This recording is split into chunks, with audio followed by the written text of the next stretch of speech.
Ja mul on nüüd hea võimalus kutsuda siia poodiumi peale meie Eesti Energia juhatuse esimees Ando Sutter, kes tegelikult räägib siis ka ikkagi seda ka, kuidas siis Eesti Energia kavatseb seda taastuvenergia võimalust tuleviku perspektiivis kasutada, kus me hetkel oleme. Palun, Ando.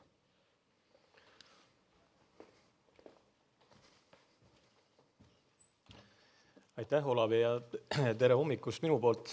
Ma kõigepealt jõudsin lapata, see on üks ääretult tore raamat, et ma ei tea, kust seda teised saavad, aga ma soovitan. Kus saab? Raamatupoodides vist ei ole või? See on unikaalne eksemplar, aga ma lihtsalt sellega seoses ühe sellise loo räägin, et mul tuli siin lastega ehk noorte inimestega, kes võib-olla nii väga lapsed ei olegi, tuli jutuks, et kuna teatavasti põlevkivi on ka orgaanilist päritolu, et kas põlevkivi ka kunagi või ütleme see orgaanika, millest põlevkivi on tekkinud, on ka süsinikku sidunud või mitte. Et võib-olla siin saalis on mõni inimene, kes oskab kohe vastata, ma jäin jänni natukene, aga tõenäosus on, et võib-olla isegi et on, aga see oli küll väga palju miljoneid aastaid tagasi. Et asi on alati sellises perspektiivis, et kuidas me millessegi suhtume.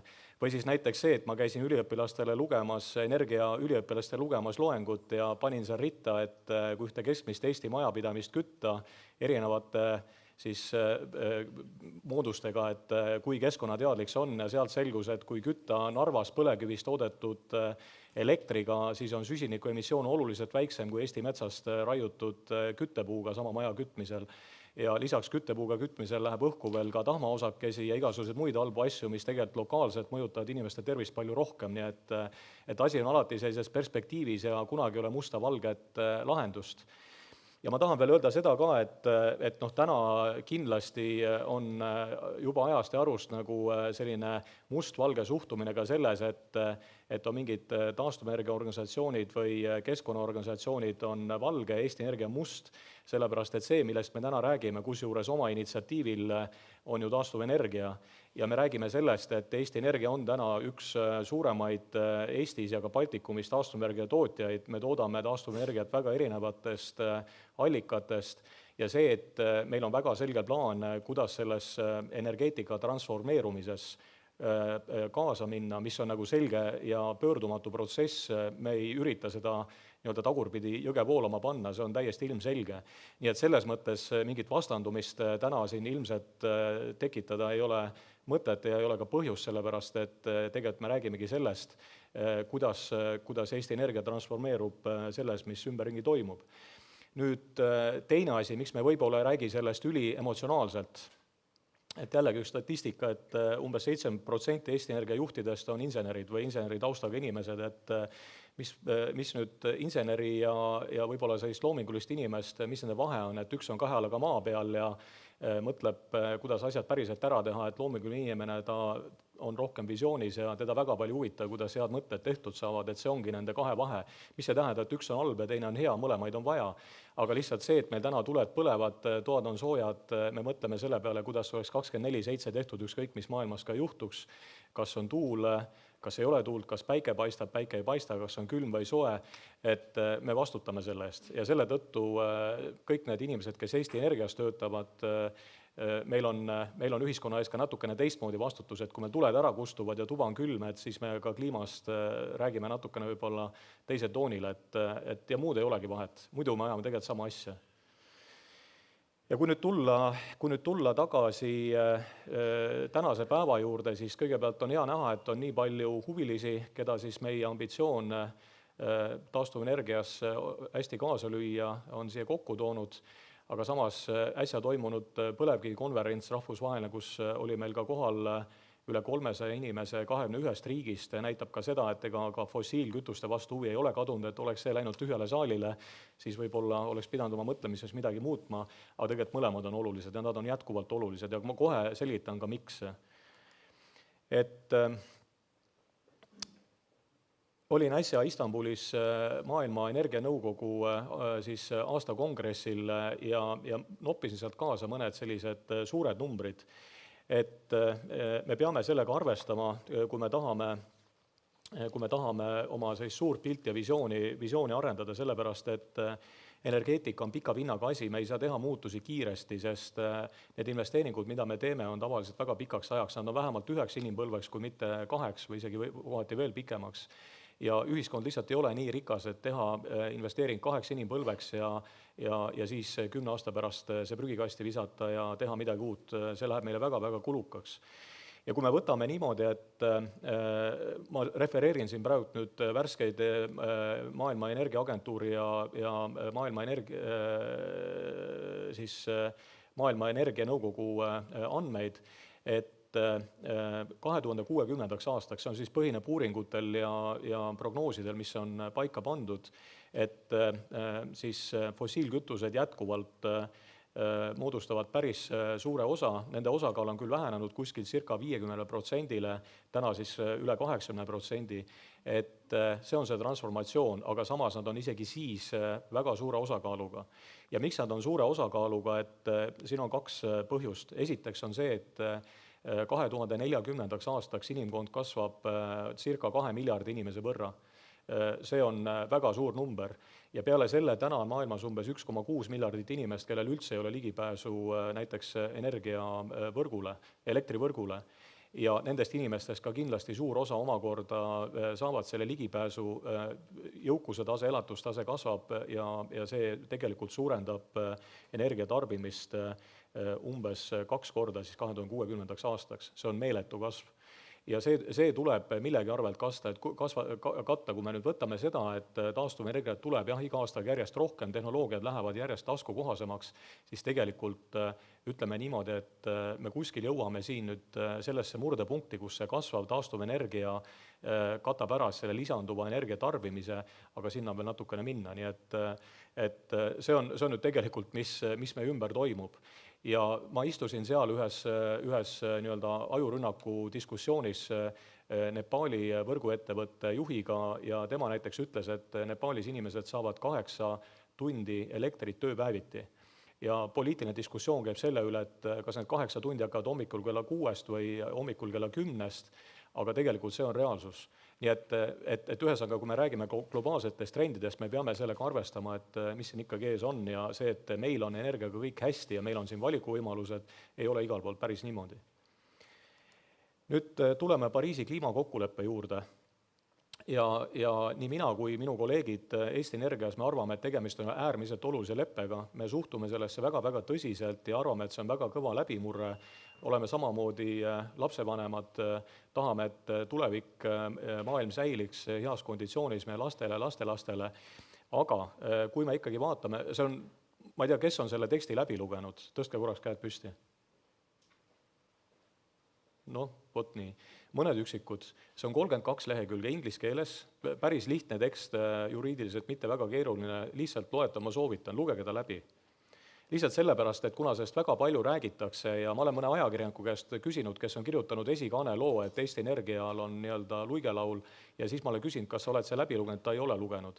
Aga ometi ta kirjutab esikaane loo, et tegelikult ütleme, me peame olema teadlikud, milles siis tegelikult kokku lepiti. Ja kokku lepitu tegelikult 4 asjas. Sellepärast, et rohkem see õnnestunud kokku leppida, muidu oleks mingid kokkulepped sündinud. No, see ei ole see, et kas taheti leppida või tahetud, lihtsalt see on see, milles õnnestus kokku leppida. Ja see kokkuleppe ei sündinud kergelt, nagu me ka teame. Et tegelikult lepiti kokku selles, et tahetakse peatada süsinikuemissioonide kasv, mis on olnud viimastel aastatel väga kiire ja seda just ennekõike arengumaades ja Aasia regioonis. Ja siis 50. aastast ehk selle sajandi teisel poolel siis teha kõik, et see emissioonide maht hakkaks vähenema. See on peale 2050. aastat. Siis teine asi, lepiti kokku selles, et temperatuuri kasv siis aastaks 2100 ei oleks rohkem kui 2 kraadi globaalsed ja teha kõik, või rohkem kui 1,5 kraadi ja teha kõik, et see oleks üle 2 kraadi, kuigi see täna ei ole ka päriselt selge, see on selline, ütleme, raske eesmärk, sellepärast ei ole päris täpselt teada, kuidas inimkond seda üldse mõjutada saab. Aga selline asi seal kirjas on ja seda üritatakse mõõta, aga kui me näiteks tuleb üks külm talv, et minu astrofüüsikust isa ütleb, et aastad ongi, mõni on külm ja mõni on soe, aga kliimamuutusi saab mõõta, eks ole, vähemalt dekaadide kaupa, kui mitte, eks ole, 50 või 100 aasta piires. Aga see on see teine asi, mis on kokku lepitud. Kolmas asi on see, et progressi hinnatakse 5 aasta tagant.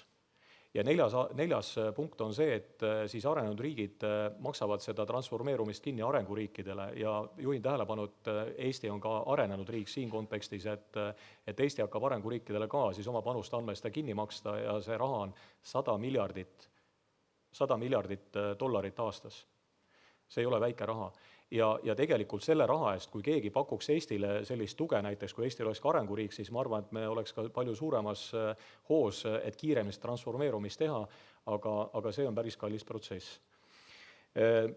Nüüd see, et see leping jõustub, et see on täna selge, eks ole, et sellepärast, et üle 50% on juba täna aktsepteerinud, et isegi sellest, kas Eesti siin parlament aktsepteerib või aktsepteeri, nagu väga palju enam ei sõltu, et see leping jõustub.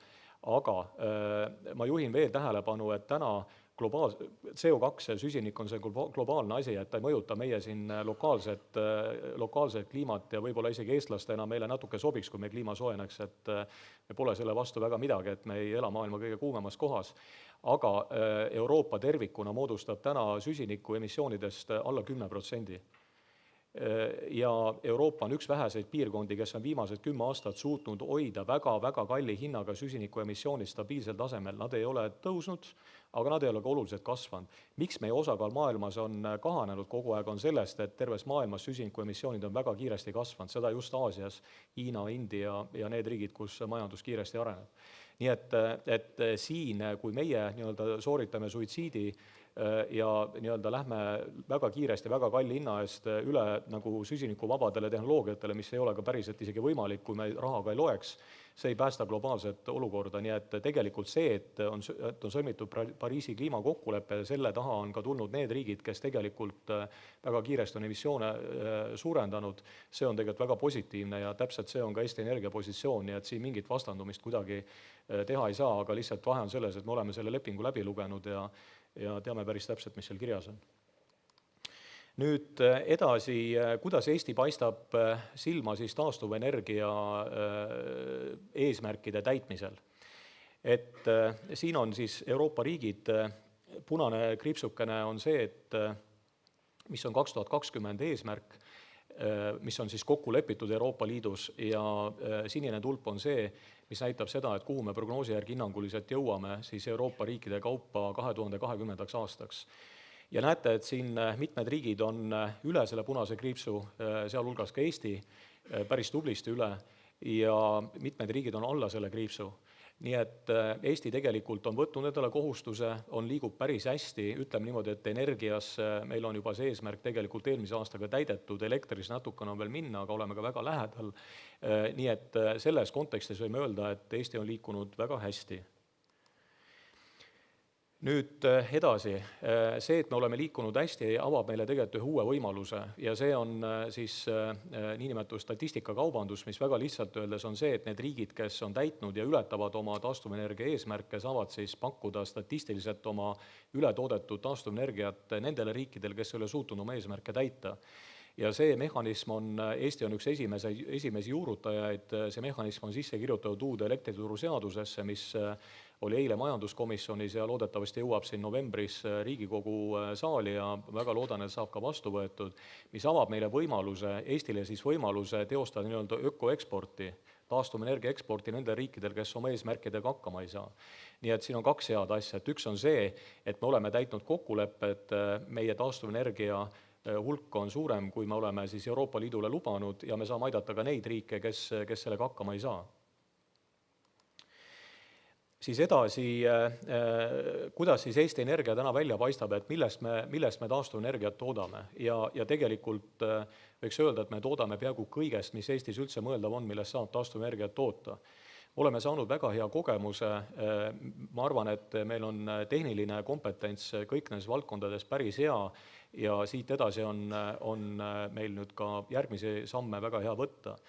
Nii et kõige suuremalt me toodame tuuleenergiat, meil on täna üle 110 megavati tuulevõimsusi, millega me oleme Baltikumis teisel kohal ja meil on ka tuules väga suured ambitsioonid edasi arendada tuuleenergeetikat. Me toodame biomassist päris palju energiat, meil on 2 koostootmisjaama, üks on siis Paides, teine on Valkas, aga samuti me kasutame biomassi isegi ilma toetusteta meie Narva jaamades. Lisaks sellele me toodame energiat ja soojust prügist, 240 000 tonni olmejäätmeid, mis on tegelikult ikkagi väga suur osa Eestis tekkivatest olmejäätmetest, mida me siis väga tänapäevases Iru prügipõletusjaamas töötleme ümber soojaks ja elektrienergiaks, on ka väga tõhus abi meie alternatiivenergeetikasse. Ja tegelikult Eesti suuremad hüdroelektrijaamad, mis on küll suures pildis kaduvväikesed, aga siiski nad on ka Eesti Energia omad. Et lisaks meil on olemas võimekus juba täna toota energiat ka turbast uues Auvere elektrijaamas, nii et ka see on tegelikult ju Eesti kütus, mida on Eestis päris palju, ja ka siis põlevkivigaasist ehk kuttegaasist, mis tegelikult on siis põlevkivi tootmise niimoodi kõrvaltoode. Ja uue asjana tegelikult, mis on Eestis saanud nagu mõistlikuks, võimalikuks ja tegelikult ka järjest rohkem oma mõtet Eestis vaadata, investeerida, on siis päikseenergeetika. Ja siin on meil olemas esimesed piloodid, neid on Eestis umbes, ma arvan, 4-5 tükki täna, mis töötavad, mida me jälgime, ja meil on päris suured ambitsioonid põhiliselt siis 3 valdkonnas. Esiteks elektrilevi jaotusvõrguna, ütleme selliseid kaugeid punkte, mis on pika madalpinge traadi otsas, asendada siis kohaliku tootmisega. Teine on siis meie väikesaared, kus tegelikult puudub võrk, seal kasutada päris suured, meil on käimas Ruhnu päikesepargi praegu projekteerimine ja loodetavasti see õige pea juba saab seal ka teostatud. Ja siis tegelikult ka need siis või tarbijad, kes on huvitatud endale päikese tootmise siis koju või katuse üles panemiseks või ka väikeärid, siis ka seal tahab Eesti Energia olla aktiivne, et iga tarbija peaks ise nii-öelda rätsep olema. Jah, härra kantsler siin natukene viitas sellele, et me võime öelda, et meie nii-öelda algtase oli ebamõistlikult kõrge, aga kui me räägime süsinikuemissioonist, siis tegelikult kogu see süsinikupoliitika ja eesmärgid on lähtuvad sellest, mis oli tase aastal 1990. Ja siin võib öelda, et tegelikult Eesti Energia on olnud absoluutne tšempion süsiniku heitmete vähendamisel. Te näete nende tulpade peale, et mida on siis saavutatud eelmiseks aastaks võrreldes sellega, kust me tuleme, ja tegelikult mida meil on plaanis veel saavutada aastaks 2020 ja aastaks 2050. Ja see kõik tegelikult on sellise hinnaga, et eelmisel aastal me kasutasime põlevkivi jätkuvalt täismahus, ja ka 2050 plaanide järgi me kasutame põlevkivi, aga te näete, kuhu jõuavad süsinikuheitmed. Mina nimetan seda meie siseslängis Norra trikiks. Tõlgituna tähendab see seda, et me oleme suured fossiilitootjad, aga samas me ei põleta seda, me ekspordime ja siis emiteerivad need riigid, kes seda põletavad. Norra teeb umbes sama asja, Norra on üks nendest riikidest, kes ütleb, et nad lähevad 100% nii-öelda süsinikuvabadele kütustele, aga samas nad teevad seda naftaraha eest. Et see on selline tore jällegi lingvistika kasutada, et kui nad tahaks olla nagu äärmiselt keskkonnasõbralikud, siis äkki teeks nii, et nad ka ei toodaks fossiile, aga seda nad ei suuda, sest neil ei oleks siis selleks raha. Nii et ilmselt Eestis me suudaks teha midagi samasugust, et me jätkuvalt kasutame põlevkivi, aga me suudame siiski viia oma süsinikuemissioonid väga madalatele tasemetele. Nüüd, kui tuleme taastuvenergia juurde, siis ma noppisin siit välja mõned sellised pildid, et vasakul pool on näha, kui me võrdleme ennast siin naabritega, alati on hea naabritega võrrelda Läti-Leeduga, et kes kui palju absoluutselt taastuvelektrit toodab ja mis see moodustab protsendina, siis näete, et Läti kõige rohkem, Eesti kõige vähem, Leedu on seal vahepeal, protsendina Eesti on seal Leeduga umbes samal tasemel, aga see eleroheline viirutatud ala on see, mida me võiks teha homme põhimõtteliselt. See on siis see võimekus, mis on olemas Narva jaamades ja me võime asendada põlevkivi koheselt biomassiga ja sellega drastiliselt nii-öelda vähendada siis seda CO2 emissiooni ja drastiliselt suurendada siis taastuvenergia tootmist. Et sisuliselt Narva jaamades me võiksime toota peaaegu kolmandiku Eesti elektritarbimisest taastuvenergiast. Et see on lihtsalt võimalus ja see on odav võimalus.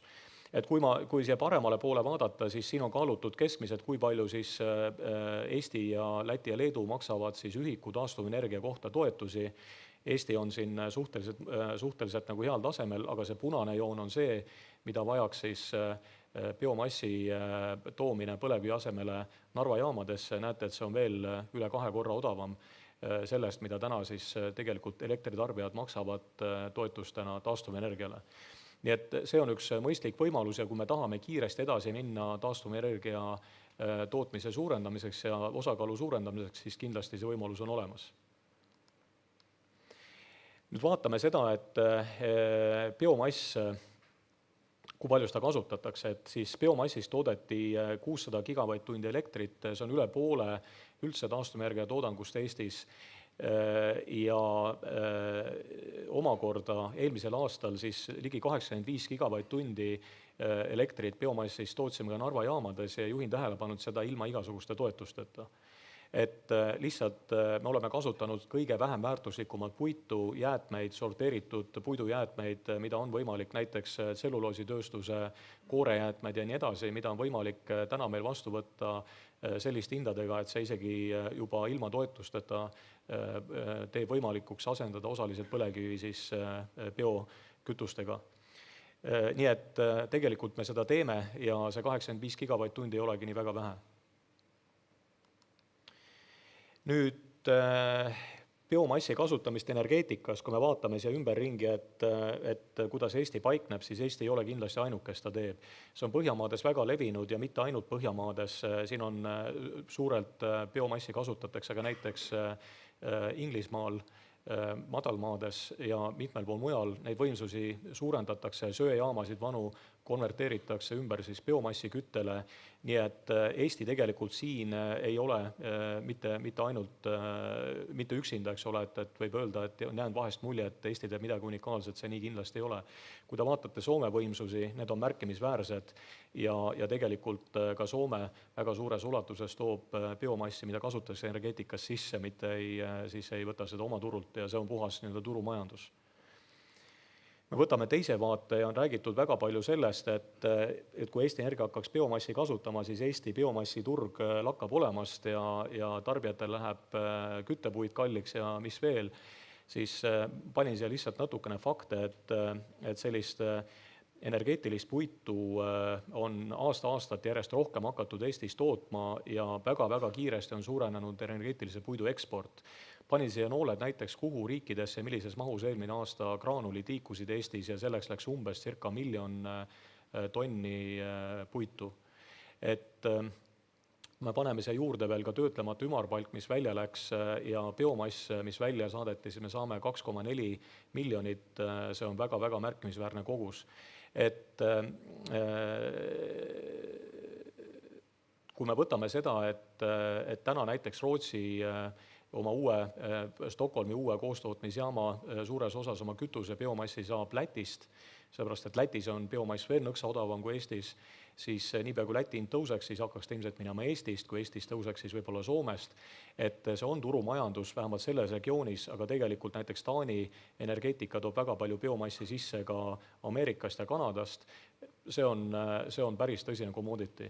Nii et endale luua sellist kujutelma, et see on mingi Eesti biomassi turg, seda kindlasti ei ole mõtet ja Eesti on lihtsalt nii väike, et me oleme meie seda turgu ei loo ega kujunda, vaid meie seisukoht on see, et Eesti Energiat ei tohiks sellest turult kõrvale jätta, et kui me suudame Eestis seda väheväärtuslikku puitu väärindada energiaks ja seda energiat eksportides kindlasti see lisandväärtus on suurem kui lihtsalt energeetilist puitu müüa välja või ümarpalki.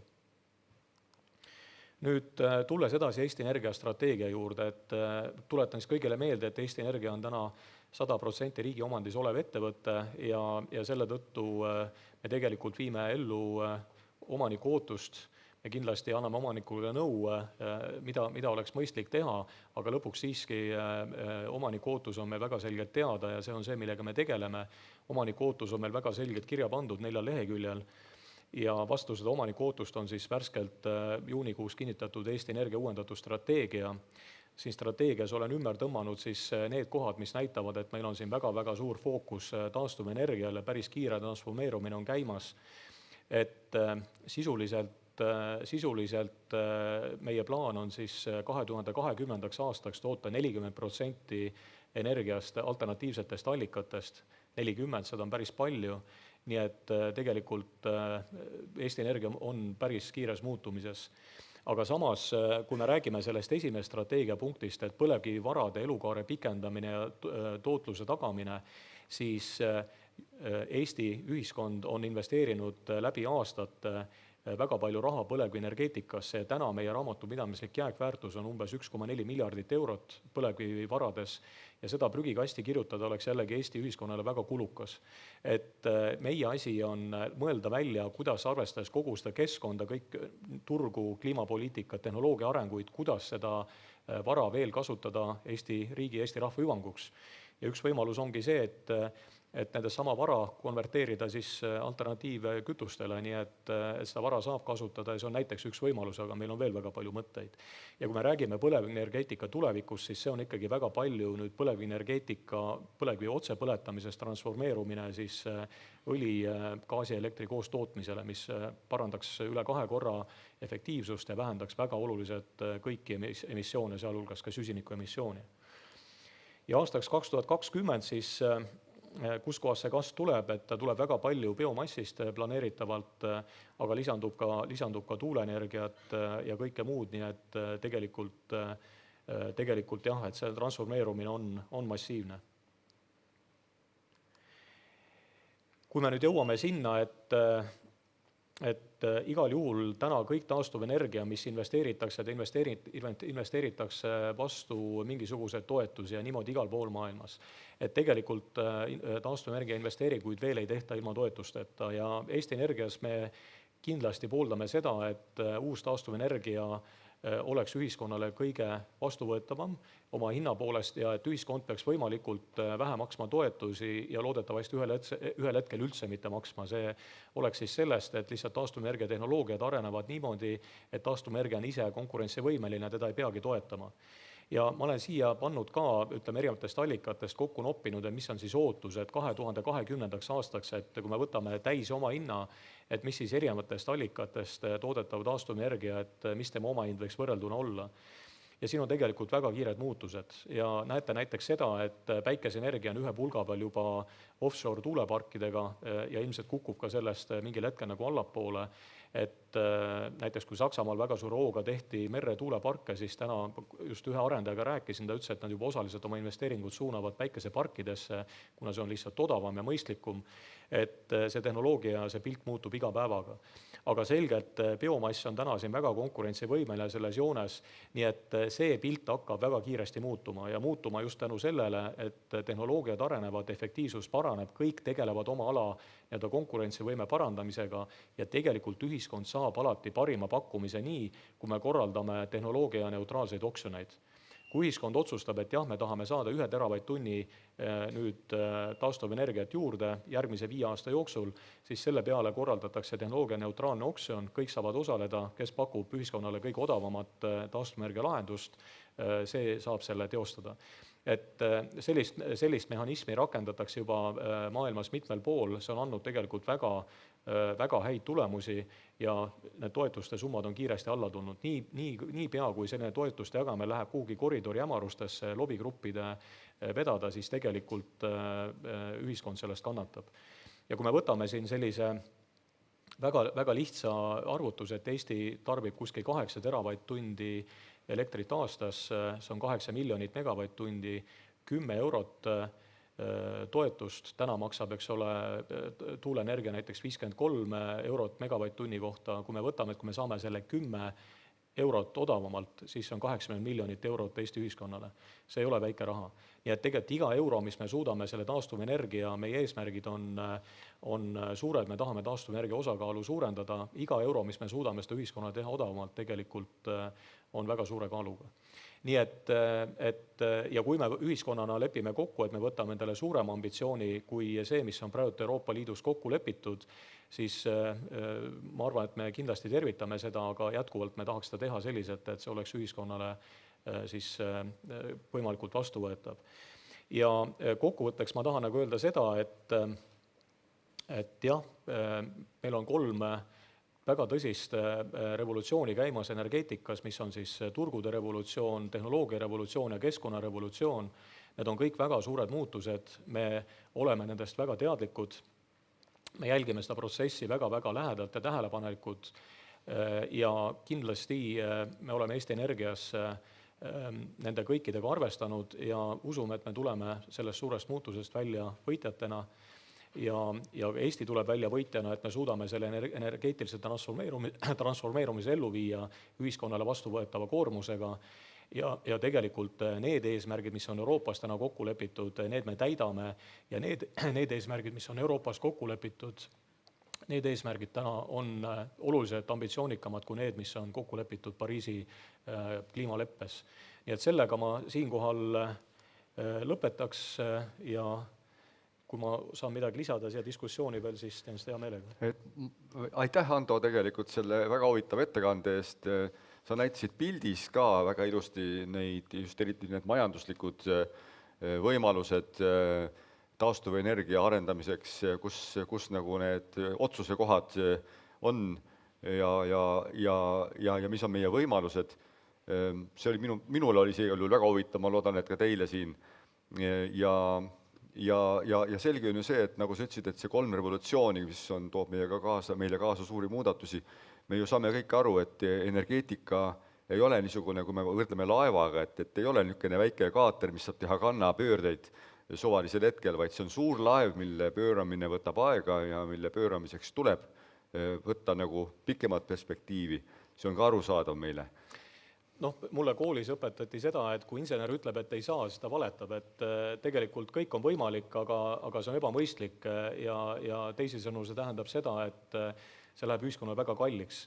Et tegelikult igasugused asju on võimalik teha, aga lihtsalt me peame otsustama, et kas me tahame teha seda iga hinna eest.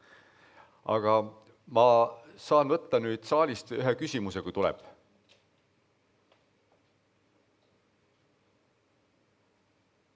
Sest kui ei tule, siis ma oleks muidu ise küsinud kohe. Ootame ära mikrofoni, palun öelge oma nimi, keda te esindate, kui te ise ennast ei esinda. Ain Alvela, Maaleht. Et kui palju sellesse 40% on nüüd sisse arvestatud see statistikakaubandus ja mis saab siis, kui seda ei tulegi mingil põhjusel? Jah, aitäh, et seal on teda muidugi sisse arvestatud ja mis saab siis, kui teda ei tule, siis on otsustamise koht, et kas seda võimekust kasutada ära Eesti jaoks või mitte, see on ka natukene kokkuleppe koht, et igal juhul see võimekus on meil olemas, me seda plaanime välja pakkuda ja 2020 on piisavalt pikk perspektiiv, et ma usun, et see taastuvenergia nälg nii nagu lähemas regioonis kui ka Euroopas tervikuna siiski on piisavalt suur ja need odavad võimalused ja me arvame, et see võimekus, mis me täna investeeritud, on ikkagi väga konkurentsivõimeline, ühte või teistpidi leiab rakendust. Aga ma tänan sind, Hando, ja sa saad koos süsiniku sellidega minna nüüd siis jälgima, mis siin lava peal räägitakse. Aitäh!